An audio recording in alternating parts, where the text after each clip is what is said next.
Hello everyone and welcome back to the Horror Hut. I know a lot of you use these videos to sleep, so before you drift off I thought it would be a nice idea if everyone can leave a comment to say hello and let me know where you are listening from in the world.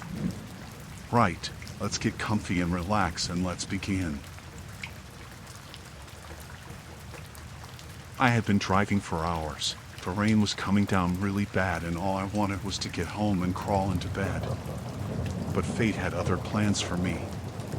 As I rounded a bend, I felt a sudden jolt, and my car swerved to the side of the road.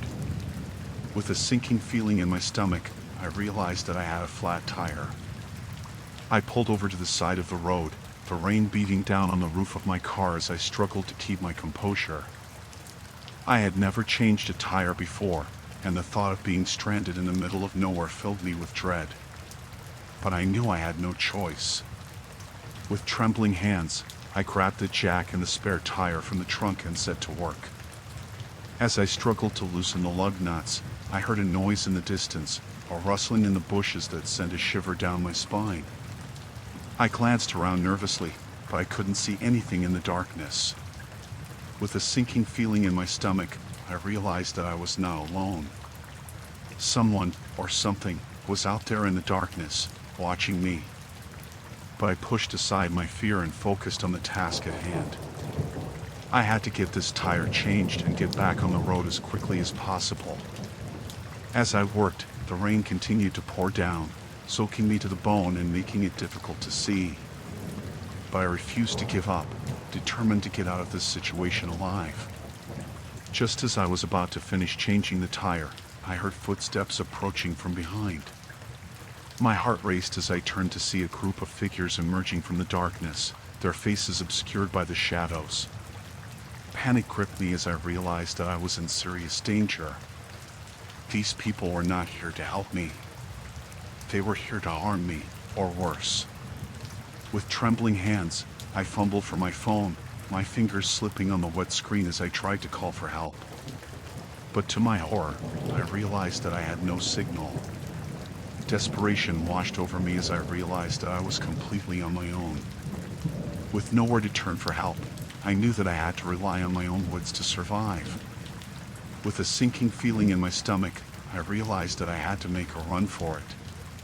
With one last desperate glance at the figures approaching me, I grabbed the tire iron and sprinted into the darkness.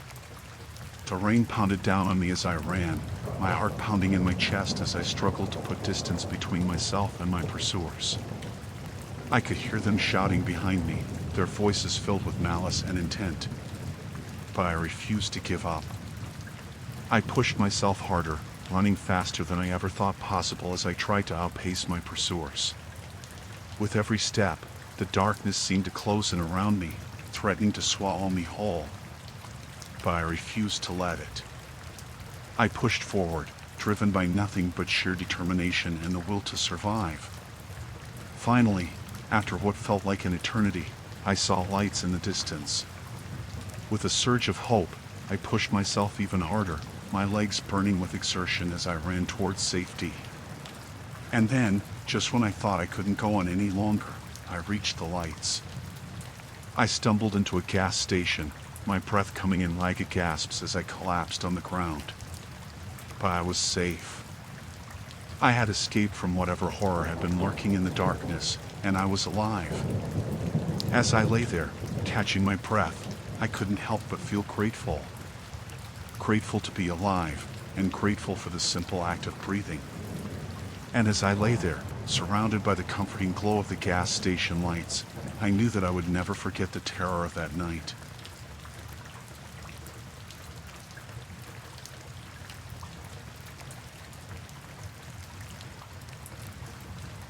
The rain hammered against the windows as I sat alone in my apartment, the only sound the steady rhythm of droplets hitting the glass. It was a cold, rainy night, and I was grateful to be inside, safe and warm. But then, out of nowhere, the shrill ring of my phone shattered the silence, causing me to jump in surprise. I glanced at the caller ID, but the number was unfamiliar. With a sense of unease creeping over me, I hesitated for a moment before answering. "Hello?" I said tentatively, my voice barely more than a whisper. There was a brief pause on the other end of the line before a voice spoke, low and menacing.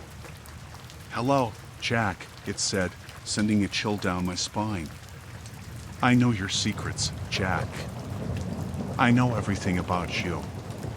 My heart pounded in my chest as I listened to the voice on the other end of the line, my mind racing with fear and confusion.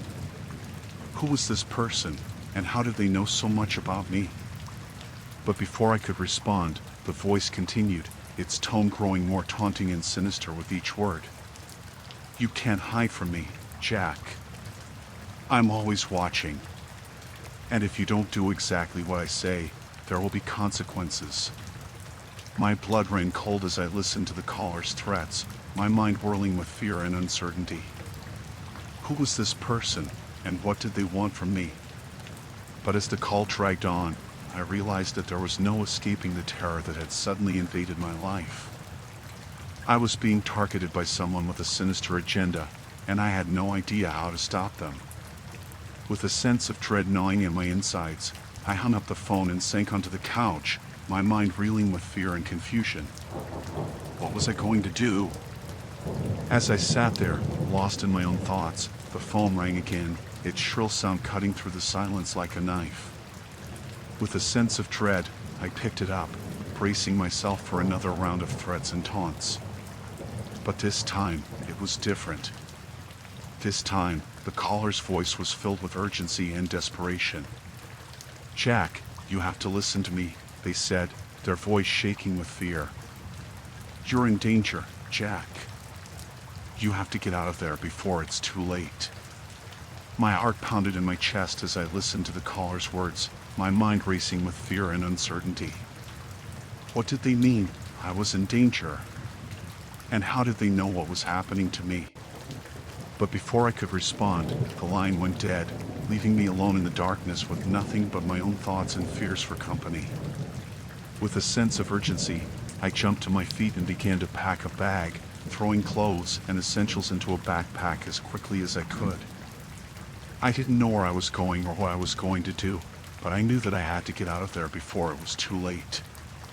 As I hurried to the door, my heart pounding in my chest, I couldn't shake the feeling that I was being watched, that someone was out there in the darkness, waiting for me. But I pushed aside my fear and focused on the task at hand. I had to get out of there, and fast. With trembling hands, I flung open the door and stepped out into the night, the rain pouring down around me as I ran for my life. I didn't know where I was going or what was waiting for me out there in the darkness, but I knew that I had to keep moving, that I had to escape from the terror that had suddenly invaded my life. And as I ran, the sound of my own footsteps echoing in my ears, I couldn't shake the feeling that I was being followed, that someone was out there in the darkness, hunting me down with a sinister agenda. But I refused to give up. With every ounce of strength I had left, I pushed myself harder, running faster than I ever thought possible as I tried to outpace my pursuer. And then, just when I thought I couldn't go on any longer, I saw lights in the distance, the comforting glow of safety beckoning me forward. With a surge of hope, I pushed myself even harder, my legs burning with exertion as I ran towards salvation. And as I reached the lights, collapsing onto the pavement in exhaustion, I knew that I had escaped from the terror that had threatened to consume me, that I had made it out alive.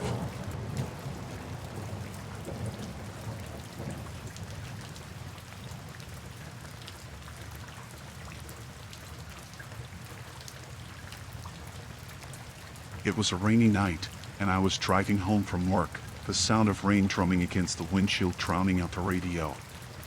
As I rounded a bend in the road, I saw the headlights of a car swerve out of control, skidding across the slick pavement before crashing into a tree.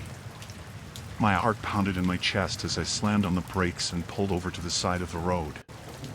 I could see the mangled wreckage of the car, steam rising from the engine as the rain poured down around it. Without hesitation, I grabbed my phone and dialed 911, my fingers trembling as I waited for someone to answer. As I spoke to the dispatcher, I could hear the screams of the trapped passengers coming from the wreckage, their cries for help echoing in the darkness. I knew I had to do something, to help them in any way I could. Ignoring the rain, I ran towards the wrecked car, my heart racing as I approached. But as I got closer, something didn't feel right. The scene seemed off somehow, as if it had been staged, but I couldn't put my finger on why. I reached the car and tried to open the door, but it was stuck fast. I could hear the panicked cries of the passengers inside, their voices pleading for help as they struggled to free themselves from the wreckage. With a surge of adrenaline, I grabbed a nearby rock and smashed it against the window, shattering the glass into 1,000 pieces. I reached inside and began pulling the injured passengers out one by one, doing my best to keep them calm as I worked to free them from the twisted metal. But as I pulled the last survivor from the wreckage, something caught my eye, a glint of metal tucked away in the back seat. My blood ran cold as I realized what it was, a gun, hidden from view beneath a pile of clothing. Fear gripped me as I looked around, my mind racing with the possibilities. Had this been an accident, or was there something more sinister at play? I couldn't shake the feeling that there was something deeply wrong about the situation, something that didn't add up. As I helped the survivors to safety, I couldn't shake the feeling of unease that lingered in the pit of my stomach. I knew I had to do something, to find out the truth about what had really happened on that rainy night. I called the police and reported the accident, telling them everything I had seen and heard. But even as I spoke to the dispatcher, I couldn't shake the feeling that something was off, that there was more to this story than met the eye. Hours passed as I waited for the police to arrive, each minute feeling like an eternity as I replayed the events of that evening over and over again in my mind. What had caused the accident? And why did I feel like the survivors were hiding something from me? When the police finally arrived, I led them to the scene of the crash and recounted everything I had witnessed. But as they began to investigate, my worst fears were confirmed. The accident had been staged, a deliberate attempt to cover up a much darker crime. The survivors were taken into custody, their true intentions revealed as the police uncovered evidence of foul play hidden in the wreckage. It turned out that they had been involved in a robbery gone wrong, and the accident had been their desperate attempt to escape justice. As I watched them being led away in handcuffs, I felt a sense of relief wash over me. I had helped to uncover the truth, to bring those responsible to justice, and for that, I would always be grateful. But even as the ordeal came to an end, I couldn't shake the feeling of unease that lingered in the back of my mind. The thought that I had come so close to danger, that I had been just a heartbeat away from becoming another victim of their twisted plot, haunted me long after the police had left the scene.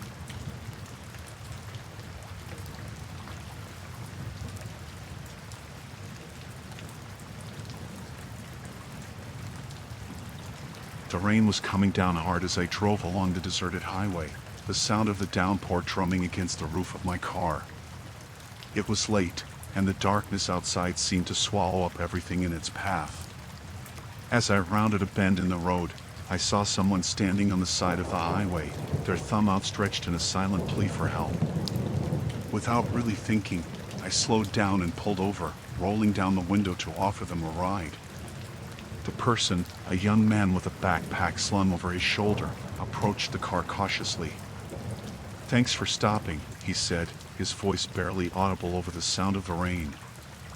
"I really appreciate it." I nodded, gesturing for him to get in. "No problem," I said, trying to sound friendly despite the unease I felt creeping over me. "Where are you headed?" The man hesitated for a moment before answering. "Just up the road a bit," he said, his eyes darting nervously around the car. "Anywhere is fine, really. I just need to get out of this rain." I nodded again, my grip tightening on the steering wheel as I pulled back onto the road. Something about the man's demeanor seemed off, and a sense of unease settled over me like a heavy weight. As we drove, I couldn't shake the feeling that something was wrong, that the man sitting beside me was not who he claimed to be. But I tried to push aside my fears and focus on the road ahead, telling myself that I was just being paranoid. But then, out of nowhere, the man turned to me with a strange look in his eyes. "You shouldn't have picked me up," he said, his voice low and menacing. You don't know what you've gotten yourself into." My heart pounded in my chest as I listened to his words, my mind racing with fear and uncertainty. What did he mean? I shouldn't have picked him up. And what was he going to do to me? But before I could respond, the man reached into his backpack and pulled out a knife, holding it inches from my throat. "I'm sorry," he said, his voice filled with malice. "But I can't let you go now. You know too much." Panic surged through me as I realized the danger I was in, the realization hitting me like a ton of bricks. I was trapped in a car with a dangerous stranger, with no way to escape. With trembling hands, I tried to think of a way out of the nightmare that had suddenly engulfed me. But the man's grip on the knife was firm, and I knew that any sudden movements could spell disaster. But just when I thought all hope was lost, I saw a glimmer of light up ahead, the glow of a roadside diner beckoning me forward. With a surge of adrenaline, I slammed on the gas pedal and swerved off the road, the car skidding to a stop in the parking lot. As soon as the car came to a halt, I flung open the door and bolted out into the rain, my heart pounding in my chest as I ran towards the safety of the diner. But as I reached the entrance, I realized that the man was right behind me, his knife glinting in the dim light of the parking lot. With a sense of desperation, I pushed open the door and stumbled inside, my breath coming in ragged gasps as I sought refuge from my pursuer. The diner was crowded and noisy, the sound of chatter and laughter filling the air as I scanned the room for help. But before I could make a move, the man appeared in the doorway, his eyes locking onto mine with a look of pure malice. With a sense of dread, I realized that I was trapped, with nowhere to run and no one to turn to for help. But just as I was bracing myself for the worst, I saw a glint of metal in the corner of my eye. It was a police officer, his gun drawn and pointed directly at the man standing in the doorway. "Drop the knife," he said, his voice firm and commanding. "You're under arrest." With a sense of relief flooding through me, I watched as the man complied, dropping the knife to the ground and raising his hands in surrender. And as the police officer led him away in handcuffs, I knew that I had escaped from the nightmare that had threatened to consume me. But even as I breathed a sigh of relief, I couldn't shake the feeling that the encounter had changed me forever, that the memory of that rainy night would haunt me for the rest of my life.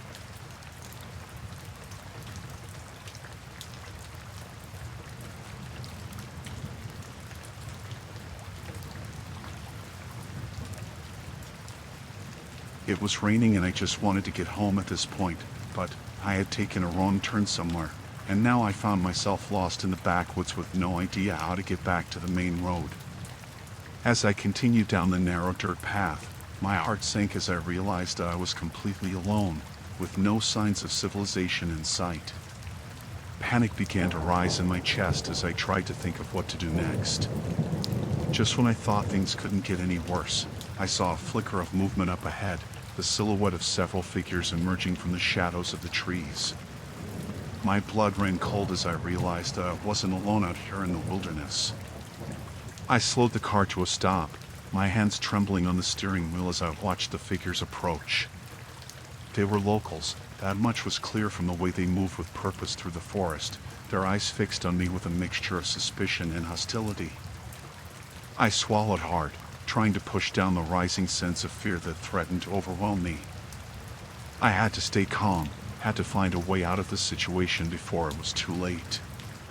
But before I could even begin to formulate a plan, the group had reached my car, surrounding it on all sides and blocking any chance of escape. "Who are you?" one of them demanded, their voice harsh and accusing. "And what are you doing here?" I opened my mouth to respond, but the words caught in my throat as I realized that these people were not here to help me. They were here to protect their territory, and I was the intruder. With a sinking feeling in the pit of my stomach, I knew that I was in serious trouble. These people were armed and dangerous, and I was completely at their mercy. But just when I thought all hope was lost, a voice cut through the tension like a knife, breaking through the silence with its commanding tone. "Let him go," it said, its words ringing out loud and clear in the stillness of the forest. I turned to see a figure emerging from the shadows, their presence commanding respect and authority. It was the leader of the group, and their word was lull. Relief flooded through me as I watched the others step back, their hostility dissipating in the face of their leader's command. With trembling hands, I started up the car and drove away, my heart pounding in my chest as I left the backwoods behind me. As I drove, I couldn't shake the feeling of fear that had gripped me during my encounter with the hostile locals. It was a reminder that danger could lurk around any corner, even in the most remote and isolated of places. But despite the terror of that rainy night, I knew that I had escaped with my life, and for that, I was grateful.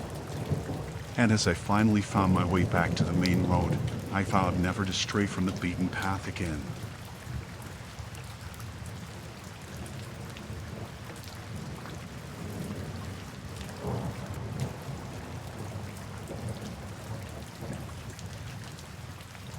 I had been driving for hours, the only company the monotonous hum of the engine and the occasional crackle of the radio. But now, with the storm raging outside, I knew I had to find shelter before it was too late. As I rounded a bend in the road, my headlights illuminated a dilapidated house looming in the darkness. It looked abandoned, but it was better than nothing. With a sinking feeling in my stomach, I pulled over and cut the engine, grabbing my jacket as I stepped out into the pouring rain. The front door creaked open with a loud groan, revealing a dark interior that sent a shiver down my spine. But I had no other choice. With a deep breath, I stepped inside, the sound of my footsteps echoing through the empty rooms. The house was in a sorry state, the wallpaper peeling from the walls and the floorboards creaking underfoot. But despite its decrepit appearance, there was something strangely comforting about it, like a sanctuary from the storm raging outside. As I made my way through the house, I couldn't shake the feeling that I wasn't alone. It was as if there were eyes watching me from the shadows, following my every move with a sense of malevolence that sent a chill down my spine. With each step I took, the feeling of unease grew stronger, until it was almost suffocating. I wanted to leave, to get as far away from this place as possible, but something held me back, a sense of curiosity that compelled me to keep exploring. And then, just as I was about to turn and run, I heard it. A faint whisper, barely audible above the sound of the rain outside. I froze, my heart pounding in my chest as I strained to make out the words. "Get out," it said, the voice sending a shiver down my spine. "Get out while you still can." I didn't need to be told twice. With a surge of adrenaline, I turned and bolted for the door, my footsteps echoing through the empty house as I ran for my life. But just as I reached the front door, I heard another sound behind me, a low growl that froze me in my tracks. I turned slowly, my heart pounding in my chest as I came face to face with the source of the noise. Standing before me was a figure, its features obscured by the darkness of the room. But even in the dim light, I could see the glint of malice in its eyes, the hunger that burned within them. I didn't wait to find out what it wanted. With a scream, I turned and ran, the sound of my footsteps echoing through the empty halls as I fled from the house and back out into the storm. I didn't stop running until I reached my car, the rain soaking through my clothes as I fumbled with the keys. With trembling hands, I started up the engine and peeled out of there, the image of the figure burned into my mind like a nightmare I couldn't escape. As I drove away, the storm raging around me, I couldn't shake the feeling of dread that lingered in the pit of my stomach.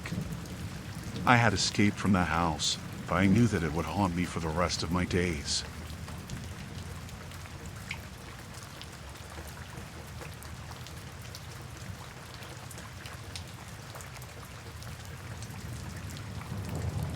It was a dark and rainy night, the kind of night where the rain seemed to fall in sheets, making it hard to see more than a few feet in front of you. I was driving home from a long day at work, the sound of the rain pounding against the roof of my car drowning out the radio. As I rounded a bend in the road, my headlights illuminated a group of figures standing in the middle of the road. Before I could react, they stepped out in front of my car, forcing me to slam on the brakes to avoid hitting them. My heart pounding in my chest, I rolled down my window to see what was going on. But before I could say anything, one of the figures approached my car, a menacing glint in his eye as he brandished a gun. "Hand over your valuables," he growled, his voice low and threatening. "And nobody gets hurt." Fear gripped me as I realized what was happening. I was being robbed, my life at the mercy of these armed strangers in the middle of nowhere. With trembling hands, I reached for my wallet and handed it over, praying that it would be enough to satisfy them. But as they rifled through my belongings, I could see the greed in their eyes, the hunger for more. I knew I had to do something, to find a way out of this nightmare before it was too late. But with nowhere to run and no one to help, I felt trapped, helpless against the armed robbers who held my fate in their hands. Desperation set in as I racked my brain for a way out. And then, in a moment of clarity, an idea struck me, a risky plan that just might work if I could pull it off.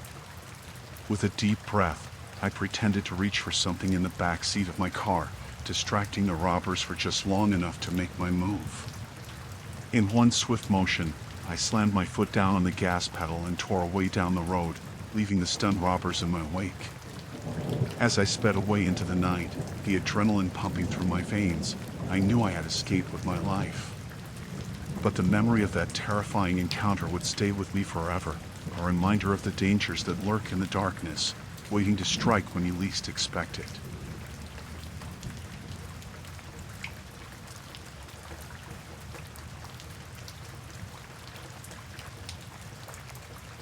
The rain was coming down hard as I trudged along the dark, deserted streets. I pulled my jacket tighter around me, trying to shield myself from the cold that seemed to seep into my bones with every step. The sound of my footsteps echoed in the empty night, a lonely rhythm that matched the pounding of my heart. And then, out of nowhere, a car pulled up beside me, its headlights cutting through the darkness like a beacon of hope. I hesitated for a moment, unsure whether to accept the offer of help from a stranger. But the rain was coming down harder now, and I was soaked to the bone. With a sigh of relief, I climbed into the passenger seat and closed the door behind me. The driver was a man, his features obscured by the shadows of the car's interior. He offered me a friendly smile as he started up the engine and pulled back onto the road. I tried to relax, to let go of the fear that had been gnawing at me since I set out on my journey. But something about the man's demeanor set me on edge, a sense of unease that I couldn't shake. As we drove, the silence between us grew thicker, punctuated only by the sound of the rain pounding against the windshield. I tried to strike up a conversation, to ease the tension that hung in the air like a dark cloud. But the man's responses were short and guarded, leaving me feeling more unsettled than before. And then, as we turned onto a deserted stretch of road, I felt a cold dread settle over me like a shroud. The man's smile had vanished, replaced by a look of intense concentration as he gripped the steering wheel with white-knuckled hands. I knew then that something was terribly wrong, that I had made a grave mistake in accepting this stranger's offer of help. But it was too late to turn back now, too late to escape the trap that had been set for me. With a sinking feeling in the pit of my stomach, I realized that I was in danger. The man beside me was not who he claimed to be, and I was at his mercy, alone and vulnerable in the darkness. As we drove on, the tension in the car grew thicker, suffocating me with its weight. I could feel the man's eyes on me, watching my every move with a predatory gleam that sent shivers down my spine. And then, just when I thought things couldn't get any worse, the man reached into his pocket and pulled out a knife, the blade glinting in the dim light of the car's interior. My heart leaped into my throat as I realized what was about to happen. With a surge of adrenaline, I threw open the car door and tumbled out onto the wet pavement, the sound of the man's shouts echoing in my ears as I scrambled to my feet and ran for my life. I didn't stop running until I reached the safety of the nearest house, pounding on the door until someone finally answered. I collapsed into their arms, gasping for breath as I tried to put into words the horror that I had just experienced. But even as I spoke, I knew that the nightmare was far from over. The memory of that rainy night would haunt me for the rest of my days.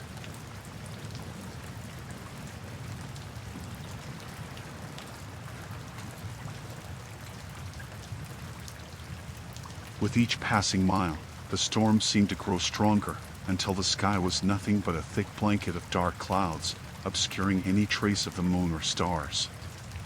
As the rain pounded against the windshield, I realized that I couldn't continue driving in these conditions. My visibility was practically non-existent, and the risk of getting into an accident was too great. With a sigh of resignation, I began scanning the roadside for a place to take shelter until the storm passed. And then, like a beacon in the darkness, I saw it, an abandoned rest stop, its weathered sign barely visible through the curtain of rain. It wasn't much, but it was better than nothing. With a sense of relief, I turned off the highway and pulled into the gravel parking lot. The rest stop was a sad sight indeed, a relic of a bygone era, its windows boarded up and its walls covered in graffiti. But it was dry, and that was all that mattered. I grabbed my jacket and stepped out of the car, bracing myself against the wind as I made a dash for the entrance. The door creaked open with a rusty groan, revealing a dimly lit interior that smelled of mildew and decay. I hesitated for a moment, wondering if I should turn back and wait out the storm in my car. But then I heard a clap of thunder in the distance, and I knew that I didn't have a choice. As I stepped inside, the door slammed shut behind me with a loud bang, making me jump in surprise. I glanced around nervously, half expecting to see someone standing there, waiting to greet me. But the room was empty, save for a few scattered pieces of furniture and the sound of rain beating against the roof. I made my way further into the rest stop, my footsteps echoing off the walls as I explored the deserted building. The air was heavy with silence, broken only by the occasional drip of water from a leaky pipe. It was eerie, to say the least, but I tried to push aside my unease and focus on finding a dry place to wait out the storm. And then, just as I was about to give up hope, I heard voices coming from somewhere nearby. At first, I thought it was just my imagination playing tricks on me. But as I listened closer, I realized that the voices were real, and they were getting louder by the second. I followed the sound, my heart pounding in my chest as I rounded a corner and came face to face with a group of vagrants huddled together in the corner of the room. They looked up at me with wary eyes, their expressions a mixture of curiosity and suspicion. I tried to smile, to show them that I meant no harm. But the words caught in my throat as I saw the glint of something sharp in one of their hands. It was a knife, its blade gleaming in the dim light of the rest stop. I backed away slowly, my mind racing as I tried to come up with a plan. But before I could make a move, one of the vagrants stepped forward, blocking my path with a menacing scowl. "Who are you?" he demanded, his voice low and threatening. "And what are you doing here?" I swallowed hard, my mouth suddenly dry as I struggled to find the right words. But before I could respond, another member of the group lunged forward, brandishing their knife and slashing at the air in front of me. I stumbled backwards, my heart pounding in my chest as I realized that I was in serious danger. These people weren't just homeless vagrants looking for shelter from the storm. They were dangerous, and I was their unsuspecting prey. With a surge of adrenaline, I turned and ran, the sound of their shouts echoing in my ears as I raced towards the exit. I could feel their footsteps pounding after me, their voices growing louder with each passing moment. But I refused to give up hope. I knew that if I could just make it out of the rest stop, I might have a chance of escaping their clutches and finding help. And so I ran faster, pushing myself to the brink of exhaustion as I fought to stay one step ahead of my pursuers. And then, just when I thought I couldn't run anymore, I burst through the door and into the open air, the rain washing over me like a wave of relief. I didn't stop running until I reached my car, panting and gasping for breath as I fumbled with the keys and started up the engine. As I peeled out of the parking lot and back onto the highway, I glanced in the rearview mirror, half expecting to see the vagrants chasing after me. But the road was empty, save for the rain and the darkness. I let out a shaky breath, my hands still trembling on the wheel as I drove away from the abandoned rest stop and back towards civilization. It was a night I would never forget.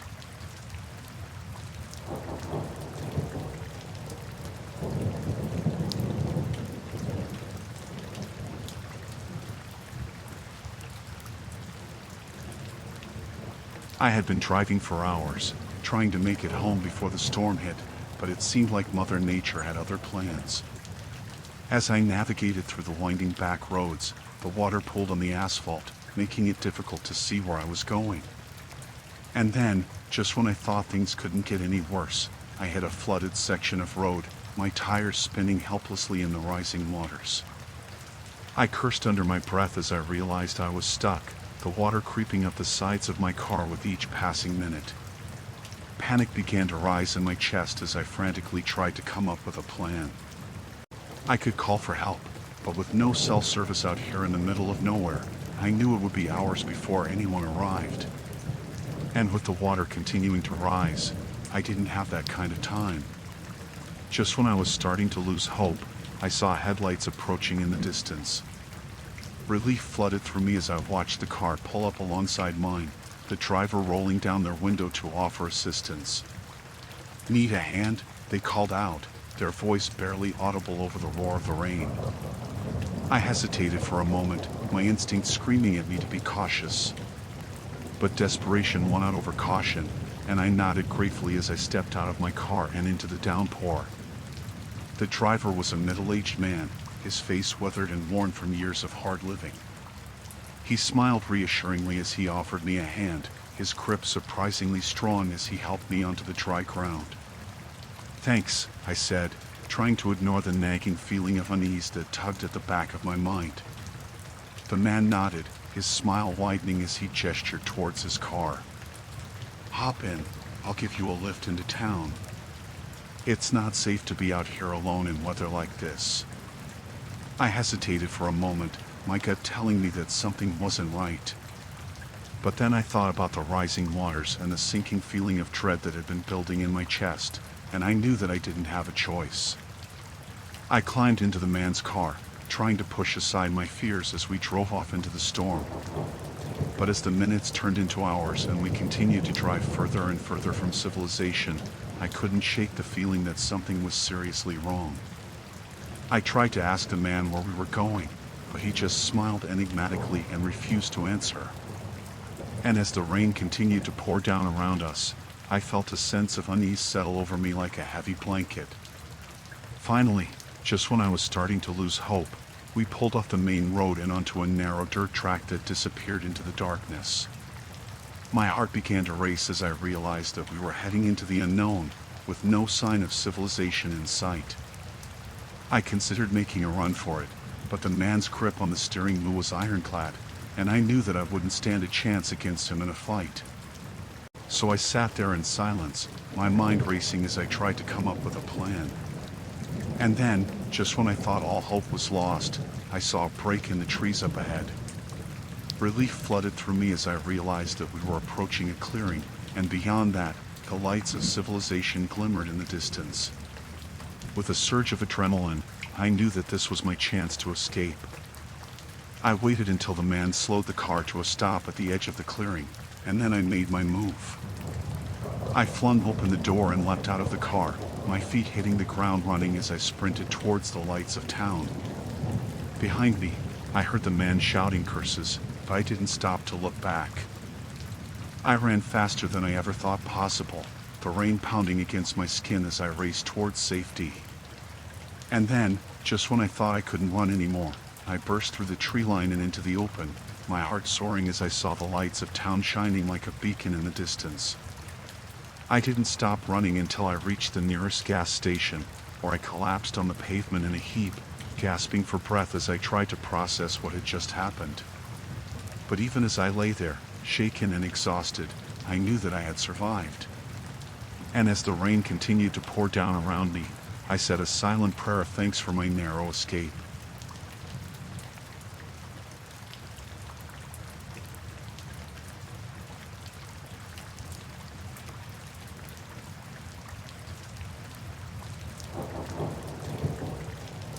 I was driving home from work late one stormy night when my car suddenly sputtered and died on an old, abandoned bridge. The rain was coming down in sheets, pounding against the windshield and obscuring my view of the road ahead.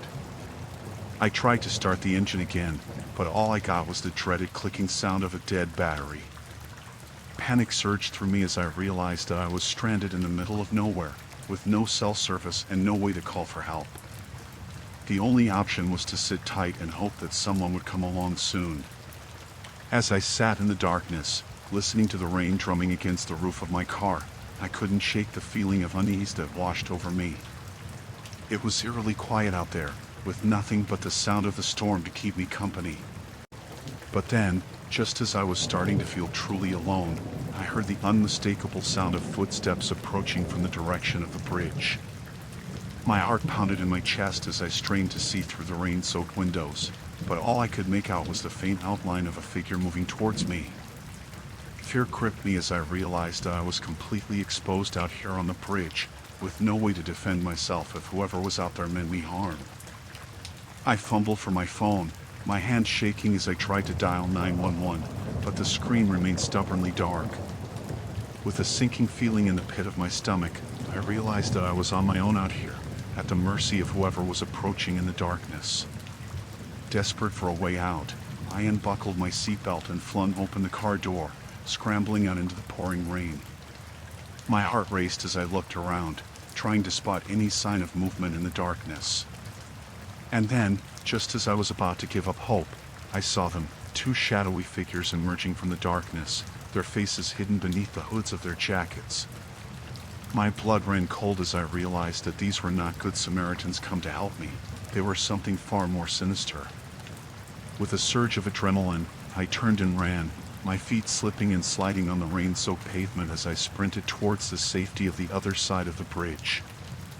I could hear the sound of footsteps pounding behind me, growing closer with every step. But I refused to give up. I refused to let these people catch me and do God knows what to me out here in the middle of nowhere.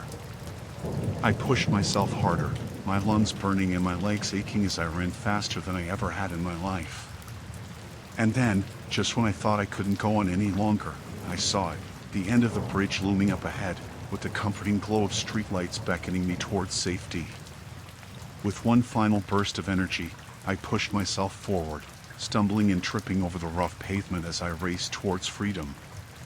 And then, just as I reached the other side of the bridge, I heard a voice calling out to me from behind.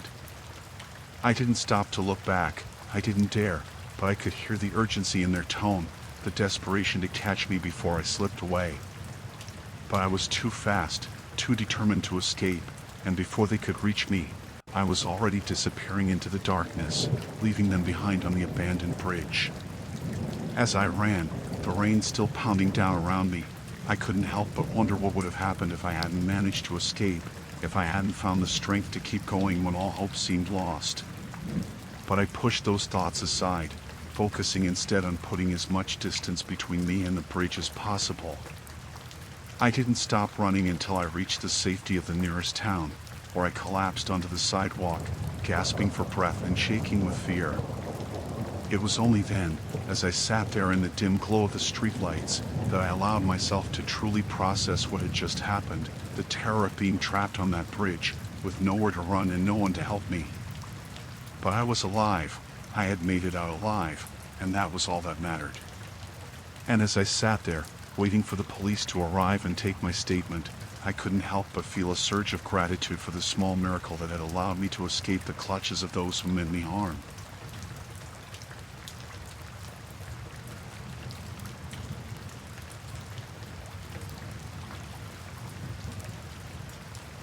It was a dark and stormy night, and I was home alone, curled up on the couch with a book in hand.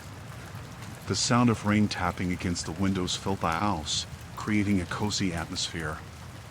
But then, out of nowhere, there came a knock at the door. I hesitated, wondering who could be out in this weather, but curiosity got the better of me. I made my way to the door and peered through the peephole, but all I could see was the dim outline of a figure standing on the porch. Feeling a twinge of sympathy for whoever was out there in the rain, I decided to open the door and see what they wanted. As soon as I did, a man stepped forward, his clothes soaked through and his hair plastered to his forehead. He looked at me with pleading eyes and explained that his car had broken down just down the road, and he needed to use a phone to call for help. I hesitated, unsure if I should let a stranger into my home, but something about his demeanor seemed genuine. Reluctantly, I stepped aside and allowed him to come in, leading him to the phone in the kitchen. As he dialed the number, I couldn't shake the feeling of unease that settled over me. There was something off about this man, something that made my skin crawl. But before I could act on my instincts, he turned to me with a smile and thanked me for letting him use the phone. And then, without warning, he lunged forward, his hands wrapping around my throat with surprising strength. Panic surged through me as I realized that I was in danger, that this man was not who he seemed. I fought back with all the strength I had, kicking and screaming as I struggled to break free from his grasp. But he was relentless, his grip tightening around my neck with every passing second. I could feel the darkness closing in around me, threatening to swallow me whole. And then, just when I thought I couldn't hold on any longer, I saw it, a glint of metal on the counter beside me. With a surge of desperation, I reached out and grabbed the knife, plunging it into the man's side with all the force I could muster. He let out a cry of pain and stumbled backwards, releasing his grip on my throat. Gasping for breath, I scrambled away from him, my heart pounding in my chest as I watched him collapse to the floor. But I knew I couldn't stay there. I knew I had to get out before he regained his strength and came after me again. With shaking hands, I grabbed my phone and dialed 911, my voice trembling as I explained what had happened. Within minutes, the police were at my door, taking the man into custody and ensuring that I was safe. And as I sat there in the aftermath of the ordeal, I couldn't help but feel a sense of relief wash over me. I had survived. I had managed to escape from the clutches of a dangerous stranger. And although the memory of that terrifying night would stay with me forever, I knew that I would never again underestimate the importance of trusting my instincts and staying vigilant, even in the safety of my own home.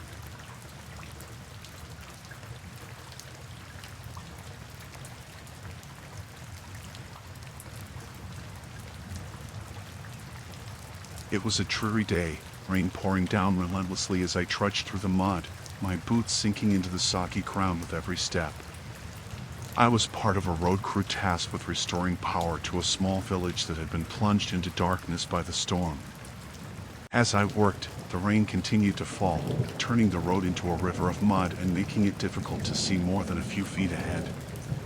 But despite the miserable conditions, I pressed on, determined to finish the job and get out of there as quickly as possible. Suddenly, I heard voices in the distance, faint and indistinct over the sound of the rain. I glanced around, trying to locate the source of the noise, but all I could see was the empty road stretching out before me. Ignoring the unease that crept over me, I continued to work, hoping that the voices were just my imagination playing tricks on me.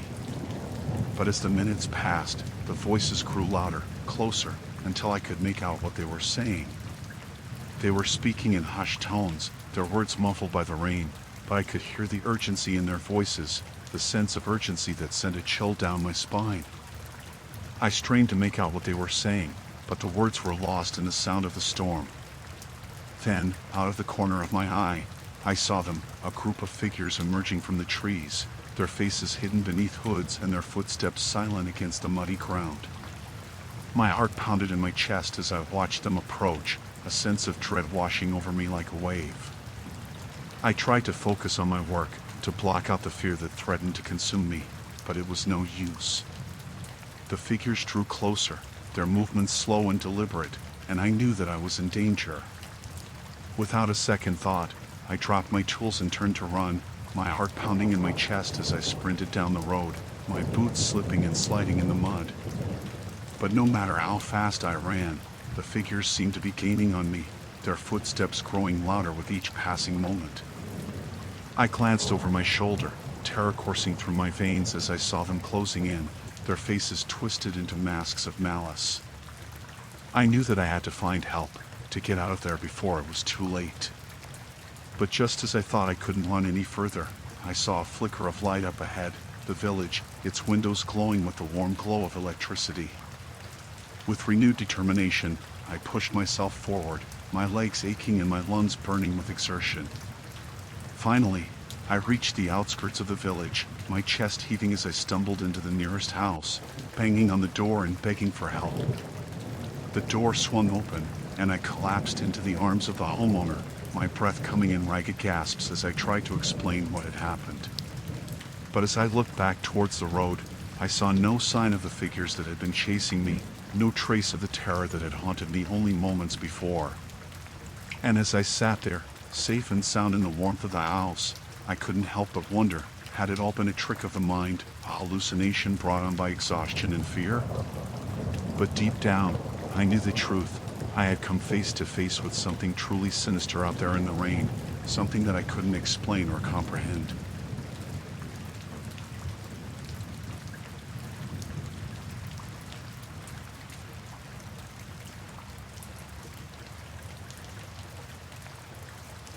The rain poured down as I stood by the side of the deserted road, the sound of thunder rumbling in the distance. My motorbike had broken down, leaving me stranded in the middle of nowhere with no shelter in sight. I cursed under my breath as I tried to figure out what was wrong, the rain soaking through my clothes and chilling me to the bone. As I worked, I couldn't shake the feeling that I was being watched. Every now and then, I would catch a movement out of the corner of my eye, but when I turned to look, there was nothing there. It was probably just my imagination, I told myself, but the hairs on the back of my neck stood on end nonetheless. I tried to focus on fixing my bike, but the feeling of unease only grew stronger with each passing minute. It was as if someone or something was lurking in the shadows, waiting for the perfect moment to strike. I glanced around nervously, my heart pounding in my chest as I strained to see through the darkness. And then, just when I was about to give up hope, I saw a figure standing just beyond the edge of the trees, watching me with cold, unblinking eyes. Fear gripped me like a vice as I realized that I wasn't alone out here on this deserted road. Someone or something was out there, and they had been watching me the entire time. I considered making a run for it, but the figure was between me and my bike, and I knew that I wouldn't stand a chance of escaping on foot. My only option was to stay put and hope that whoever or whatever was out there would leave me alone. I forced myself to focus on my bike, my hands trembling as I tried to fix whatever was wrong. But every now and then, I would glance up and see the figure still standing there, watching me with an intensity that sent shivers down my spine. And then, just when I was starting to lose hope, I heard a noise behind me, a twig snapping underfoot. I whirled around, my heart in my throat as I searched the darkness for any sign of movement. But there was nothing there. No figure, no shadowy shape lurking in the trees. Just the sound of the rain and the distant rumble of thunder. I told myself that I was just being paranoid, that there was nothing out there but my own fear. But deep down, I knew that wasn't true. Someone or something had been watching me, and they were still out there, lurking in the darkness. With a sinking feeling in the pit of my stomach, I realized that I needed to get out of there, and fast. I abandoned my bike and started to run, my footsteps echoing in the empty silence of the night as I fled into the darkness. I didn't stop running until I reached the nearest town, where I collapsed on the doorstep of the nearest house, gasping for breath as I tried to process what had just happened. But even as I lay there, shaking and exhausted, I knew that I had escaped whatever had been out there on that deserted road. And as I listened to the sound of the rain pounding against the windows, I said a silent prayer of thanks for my narrow escape.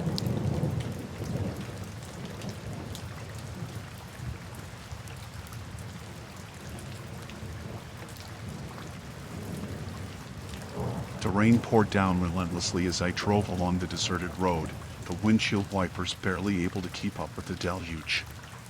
Suddenly, out of nowhere, a group of masked figures appeared in the middle of the road, blocking my path. Before I could react, they smashed my windows and dragged me out of the car, their faces hidden behind ski masks. I struggled against them, but they were too strong. They tied my hands behind my back and blindfolded me before dragging me into the nearby woods. I could hear their muffled voices as they discussed what to do with me, their words sending shivers down my spine. I was left alone in the darkness, tied up and helpless, the sound of the rain masking any hope of escape. Panic threatened to consume me as I struggled against my bonds, but they held fast, cutting into my skin with each desperate tug.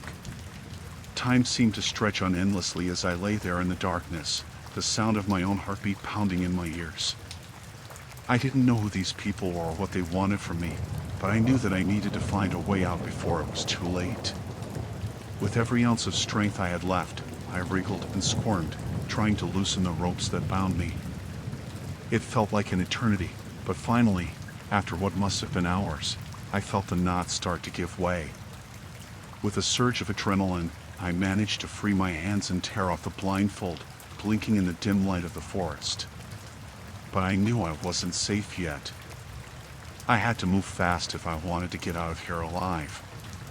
Ignoring the pain in my wrists, I scrambled to my feet and started to run, my heart pounding in my chest as I crashed through the underbrush. The rain soaked through my clothes, making every step feel like a struggle, but I didn't dare stop.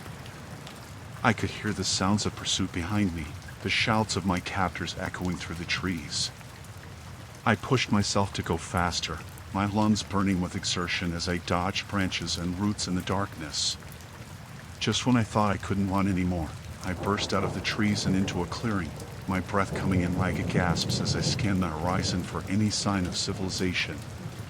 And then, in the distance, I saw the faint glow of streetlights, beckoning me to safety. With a surge of relief, I pushed myself to go faster, the sounds of pursuit fading behind me as I raced toward the lights. I stumbled and fell more than once, but I refused to give up. I had come too far to let them catch me now. Finally, after what felt like an eternity, I burst out onto the main road, my heart pounding in my chest as I collapsed on the pavement. I was safe. I was free. As I lay there, gasping for breath, I couldn't help but feel a sense of triumph. I had escaped from those masked assailants against all odds, and now I was alive to tell the tale. But even as I caught my breath and let the rain wash away the dirt and grime of the forest,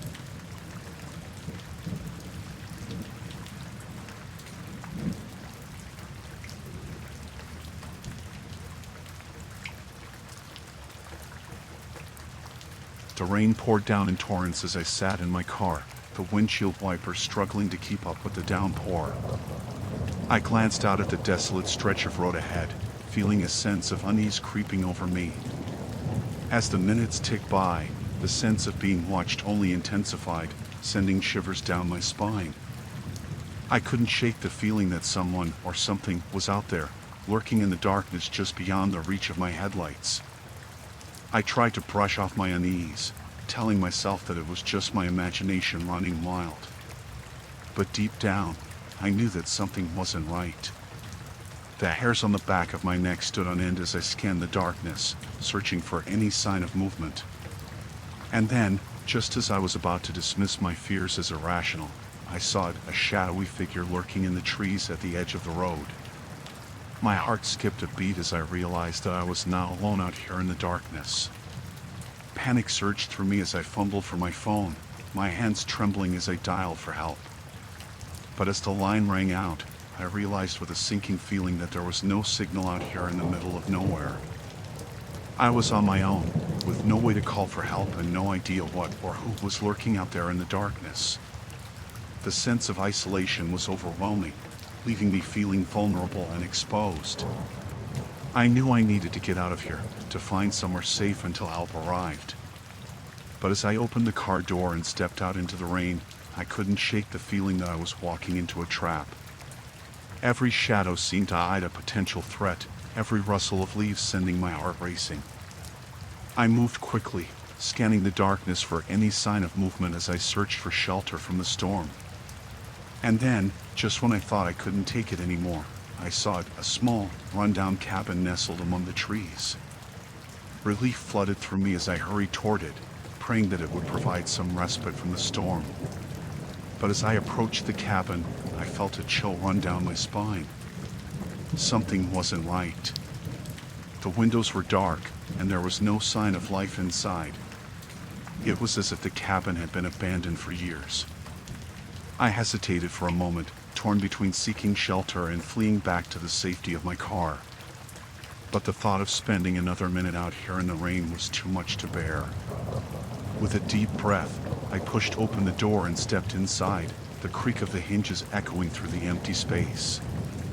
The interior was musty and dimly lit, with peeling wallpaper and cobwebs clinging to the corners. I moved cautiously through the rooms, my senses on high alert as I searched for any sign of danger. But aside from the eerie stillness, there was nothing to indicate that anyone or anything was lurking in the shadows. Relief washed over me as I settled into a corner, the warmth of the cabin providing some small comfort against the chill of the storm outside. But even as I tried to relax, I couldn't shake the feeling that I was being watched. I glanced nervously out the window, half expecting to see someone or something lurking in the darkness. But the only thing staring back at me was my own reflection, illuminated by the faint glow of the moon. I tried to push aside my fears, telling myself that I was safe now. But deep down, I knew that something was still out there, waiting in the darkness just beyond the reach of my sight. Hours passed in agonizing silence as I waited for the storm to pass, my nerves stretched to the breaking point. Every sound seemed amplified in the stillness, sending my imagination into overdrive as I imagined all manner of horrors lurking just beyond the cabin walls. And then, just when I thought I couldn't take it anymore, the storm began to subside, the rain tapering off into a gentle drizzle. With a sigh of relief, I gathered my courage and stepped back out into the night. The air was thick with fog as I made my way back to my car, the sound of my footsteps echoing through the empty darkness. But as I reached the edge of the road, I froze. There, standing in the middle of the road, was the shadowy figure I had seen earlier. My blood ran cold as I realized that I was now alone out here in the darkness. Without a moment's hesitation, I turned and ran, my heart pounding in my chest as I raced back toward the safety of the cabin. I could hear the figure behind me, their footsteps echoing through the night as they pursued me relentlessly. But I refused to give up. With every ounce of strength I had left, I pushed myself to go faster, my lungs burning with exertion as I fought to stay ahead of my pursuer. And then, just when I thought I couldn't run anymore, I burst back into the clearing where the cabin stood, the sight of its weathered walls filling me with a sense of hope. With a final burst of speed, I raced toward the cabin, throwing open the door and diving inside just as the figure behind me reached out to grab me. I slammed the door shut behind me, panting for breath as I leaned against it, my heart pounding in my chest. I managed to secure the door and stayed in there for a few hours until I knew he was gone. Once the coast was clear, I got the hell out of there.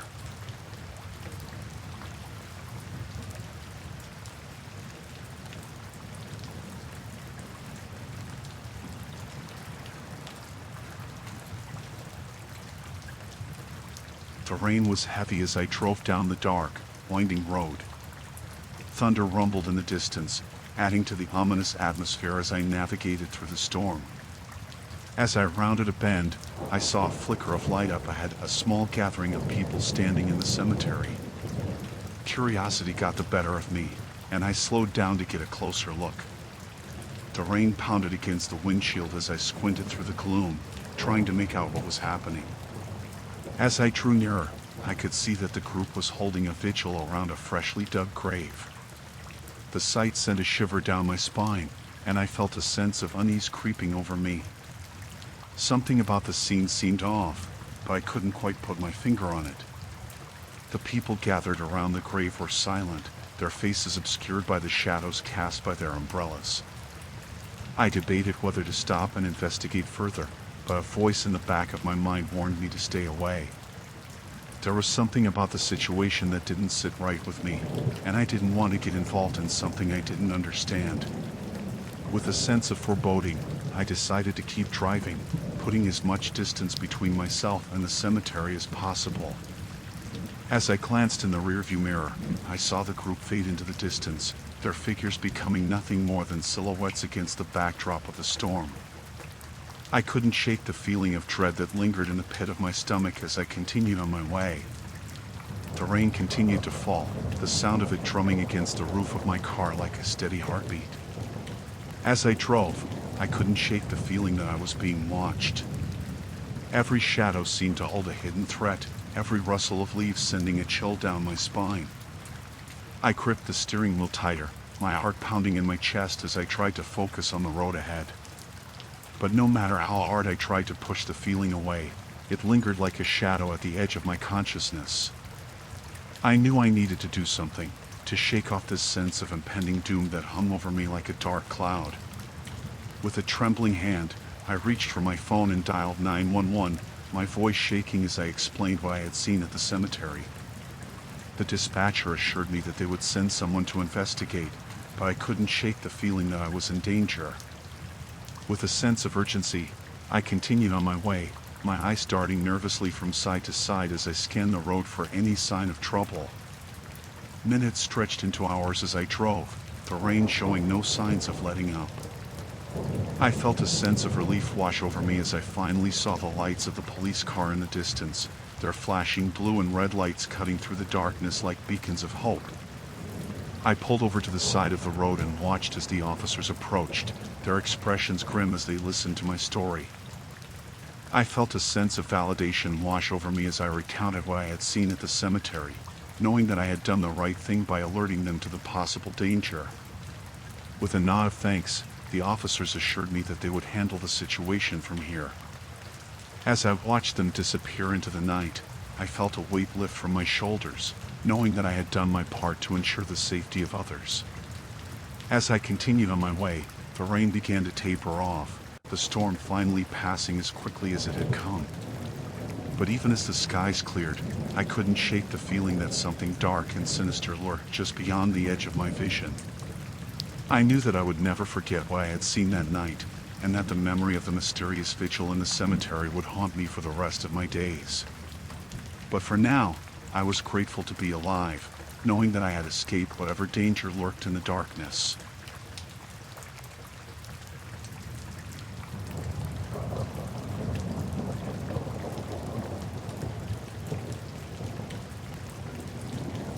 It was pouring rain that night, and things between me and my partner, Mark, had escalated into a full-blown argument. We were driving home after a dinner party, but the tension in the car was so thick you could cut it with a knife. I could feel Mark's anger radiating off him like heat waves, and it made me uneasy. As we drove through the dark, rain-soaked streets, I couldn't shake the feeling that something was off. Mark's hands gripped the steering wheel so tightly, his knuckles turned white, and his jaw was clenched so tight, I thought it might snap.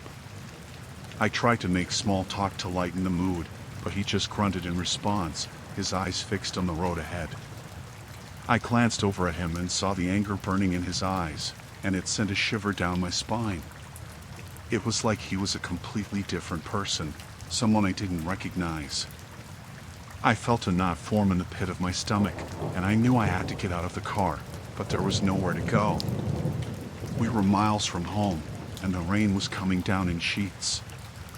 I tried to calm myself down, telling myself it was just a stupid argument, and everything would be fine once we got home.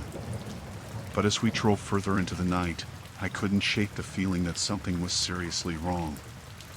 I kept glancing over at Mark, but he just stared straight ahead, his jaw still clenched tight. Suddenly, he took a sharp turn down a dark, deserted road, and my heart started racing. I asked him where he was going, but he just ignored me, his eyes fixed on the road ahead.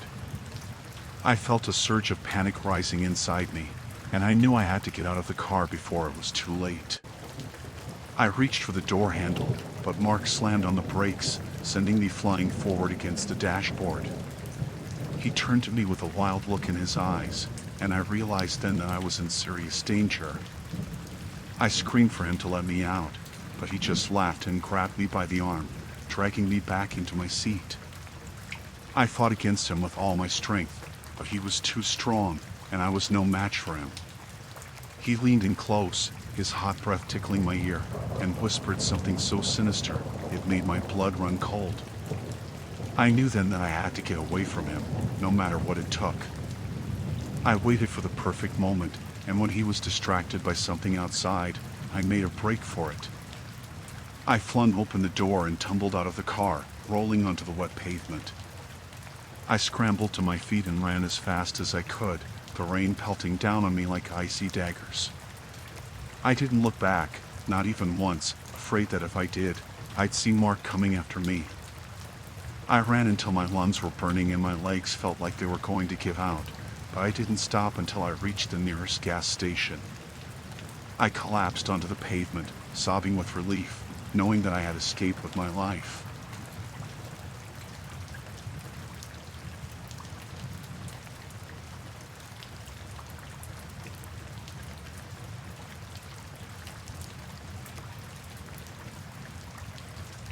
With each passing mile, the storm seemed to grow stronger, the wind howling outside as if it were trying to tear the world apart. As I rounded a bend, I caught sight of an old shack nestled among the trees. It looked like it had been abandoned for years, but in that moment, it seemed like a sanctuary from the raging storm outside. With a sense of relief, I pulled off the road and parked my car, making a dash for the shelter of the shack. The door creaked open on rusty hinges as I stepped inside, the musty smell of damp wood filling my nostrils. I closed the door behind me and took a moment to catch my breath, the sound of the rain still echoing in my ears. But as I listened, I realized that there was another sound mixed in with the rain, a faint scratching coming from outside. I froze, my heart pounding in my chest as I strained to hear more. There it was again, the unmistakable sound of something moving in the darkness just beyond the walls of the shack. With a sinking feeling in the pit of my stomach, I realized that I might not be as alone as I had thought. I cursed myself for seeking shelter in such a remote and isolated place, knowing that I was completely at the mercy of whatever lurked outside. I considered making a run for it, but the storm outside showed no signs of letting up, and I knew that I wouldn't stand a chance against the elements.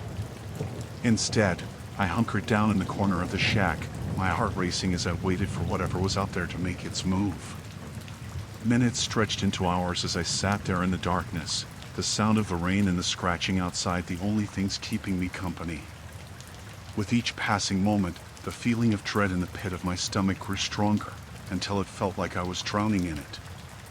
I tried to tell myself that it was just my imagination running wild, that there was nothing out there but the wind and the rain. But deep down, I knew that wasn't true. Whatever was lurking in the darkness was real, and it was waiting for the perfect moment to strike. Suddenly, the scratching outside grew louder, closer, until it sounded like it was right outside the door. I held my breath, my entire body tensing as I waited for whatever was out there to reveal itself. And then, without warning, the door burst open, flooding the shack with blinding light. I shielded my eyes against the sudden glare, my heart pounding in my chest as I braced myself for the worst. But instead of some terrifying creature from the depths of my nightmares, I was greeted by the sight of a flashlight beam and the sound of voices shouting over the storm. It was a search party, come to rescue me from the abandoned shack and take me to safety. Relief flooded through me as I stumbled out into the rain, grateful to be alive and surrounded by other people once more. As I followed the search party back to civilization, I couldn't shake the feeling that something had been watching me from the darkness, biding its time until the storm passed and it could strike again.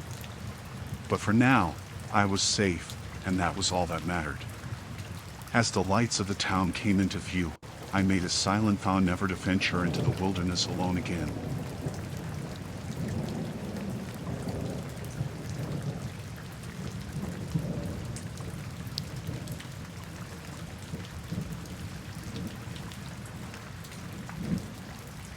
I was walking my dog through the park one rainy night.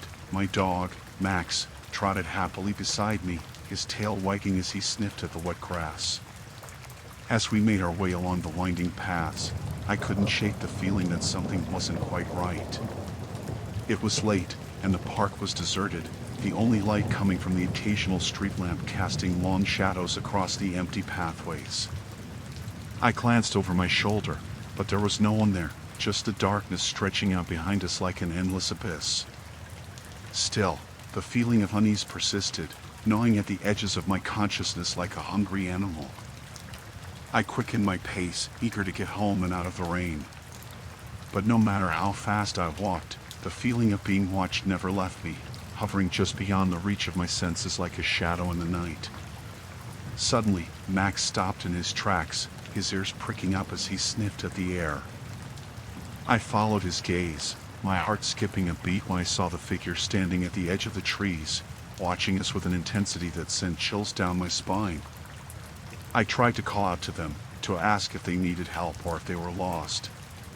But the words caught in my throat, suffocated by the weight of fear that pressed down on me like a physical force. The figure didn't move, didn't speak. They just stood there, their eyes fixed on me with an unblinking stare that made my skin crawl.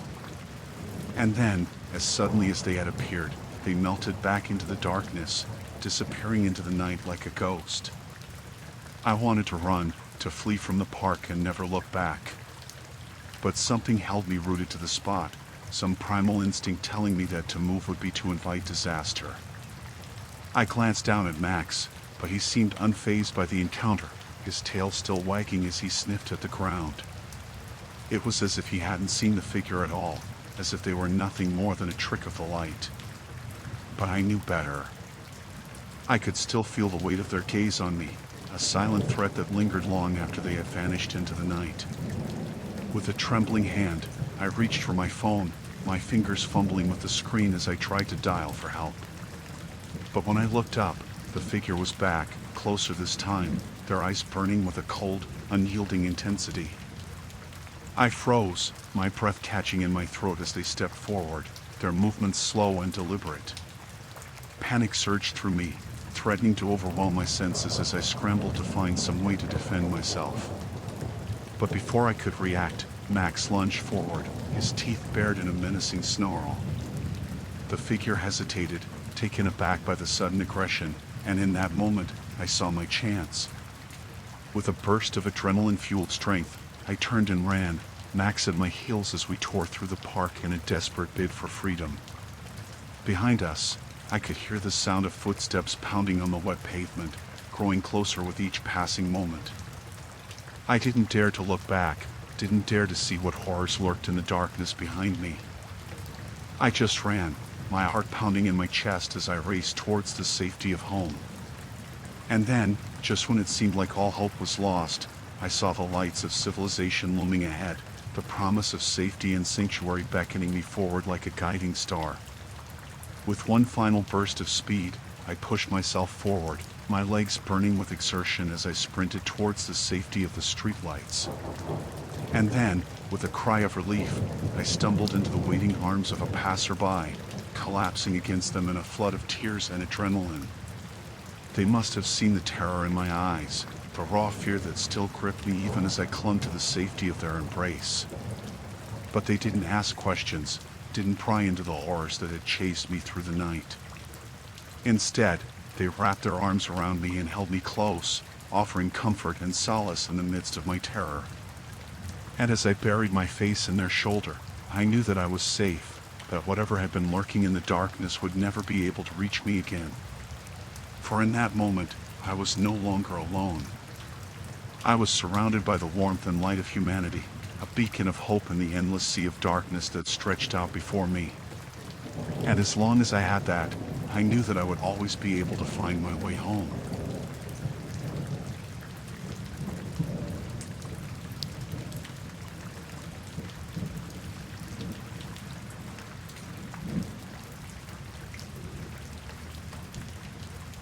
The rain poured down relentlessly as I drove along the deserted highway, the sound of the water drumming against the roof of my car like a constant, ominous drumbeat.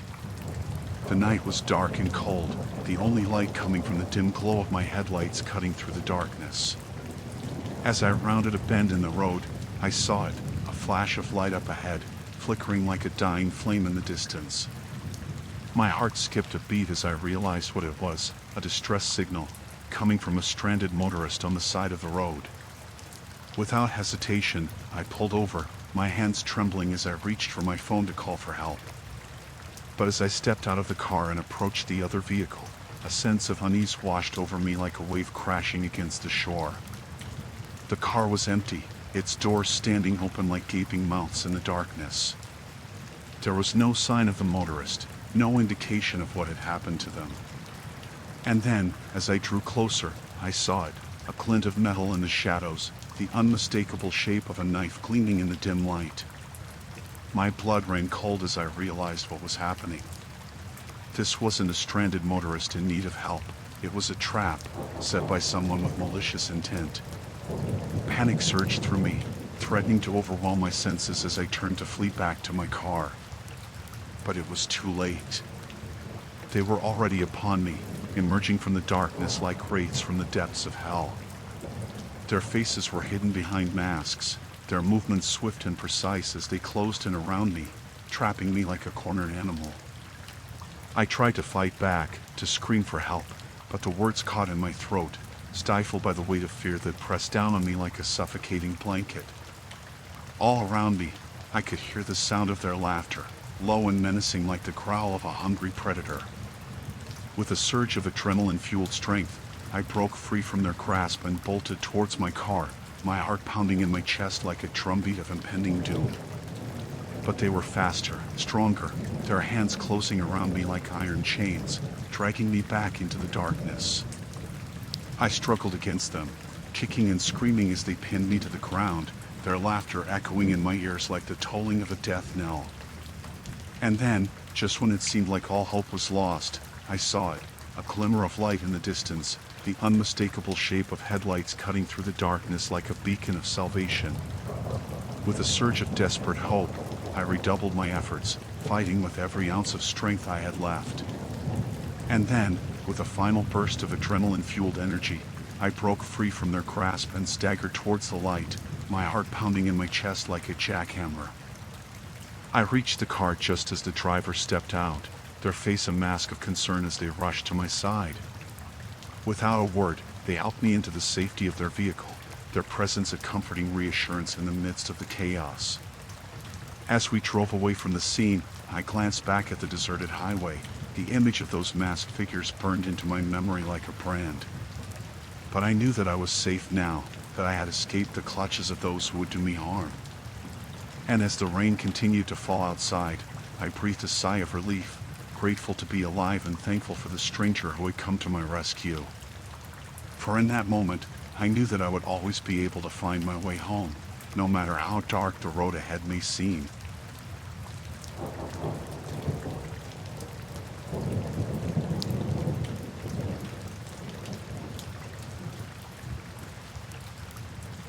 It was a rainy night, the kind where the rain falls in heavy sheets, obscuring everything in its path.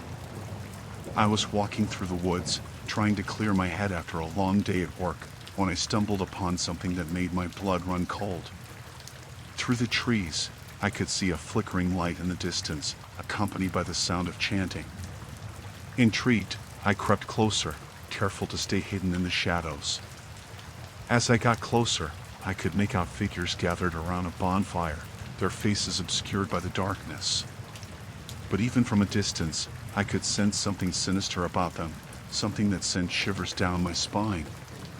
As I watched, transfixed, the chanting grew louder, more intense.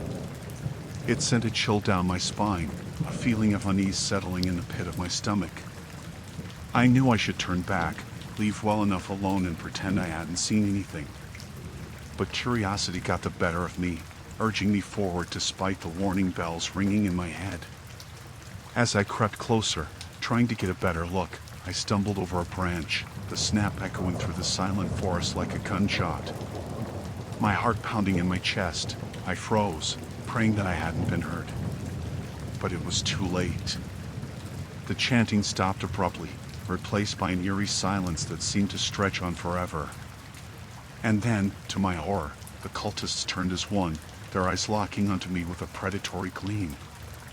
I knew then that I had been discovered, that there was no way out of this alive. With a sinking feeling in the pit of my stomach, I turned to flee, but before I could take a single step, I felt a hand close around my wrist, pulling me back into the darkness. I struggled, fought with everything I had, but it was no use. The cultists were too strong, their grip too tight. As they dragged me towards the bonfire, I caught a glimpse of the twisted smiles on their faces, the madness in their eyes. I knew then that I was in for something far worse than I could have ever imagined. With a sinking feeling in the pit of my stomach, I realized that I was about to become a part of something truly horrifying, something that would haunt me for the rest of my days. But just as all hope seemed lost, I heard a voice in the darkness, a voice that sounded like an angel's choir to my ears. It was the sound of sirens, the sound of rescue. With a renewed sense of hope, I redoubled my efforts to break free, fighting with everything I had as the cultists closed in around me. And then, just when it seemed like all was lost, I felt the grip on my wrist loosen, felt myself being pulled away from the darkness and into the light. As the police arrived, guns drawn and voices shouting commands, I collapsed to the ground, my body racked with sobs of relief. I was safe from the clutches of the cultists by the timely arrival of the authorities. But even as I lay there, surrounded by the chaos of the rescue, I couldn't shake the feeling that I had narrowly escaped something truly evil, something that would haunt me for the rest of my days.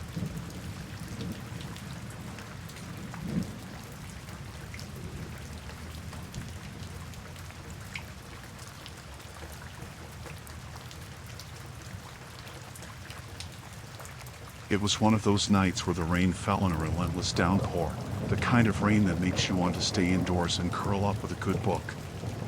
But I had to walk home from work, and there was no avoiding it. As I trudged through the streets, my umbrella held tightly over my head. I couldn't shake the feeling that I was being watched. I glanced around nervously, but the streets were empty save for a few stray cats and the occasional car driving by. Desperate to escape the rain and warm up a bit, I ducked into a diner I passed by. The bell above the door jingled as I entered, and I shook the rain off my coat before taking a seat at the counter. The diner was quiet, save for the soft hum of conversation and the sizzle of the grill in the kitchen.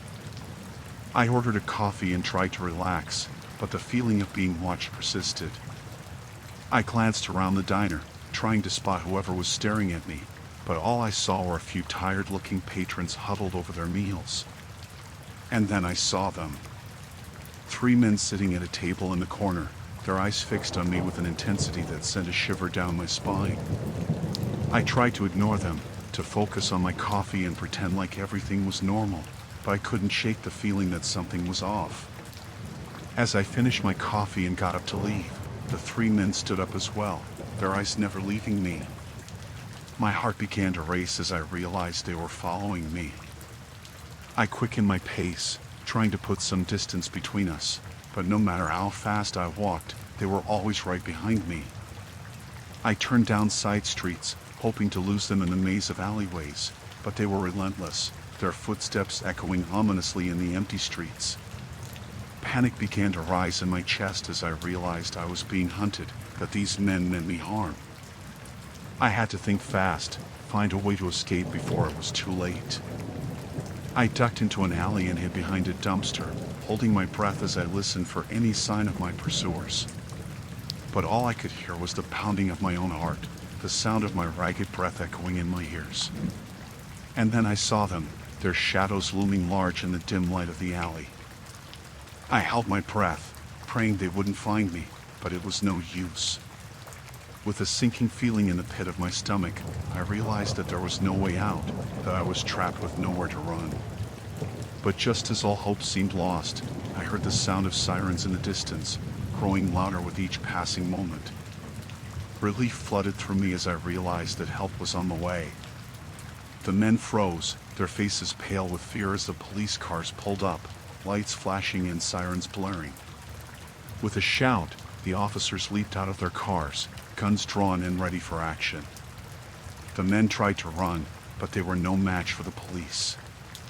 Within moments, they were in handcuffs, their plans foiled and their reign of terror at an end. As the officers led them away, I breathed a sigh of relief, grateful to be alive and safe once more. It was a night I would never forget, a night that reminded me just how fragile life can be. But as I walked home, the memory of those 3 men following me haunted my thoughts, a chilling reminder of the darkness that lurks in the shadows, waiting to strike when you least expect it.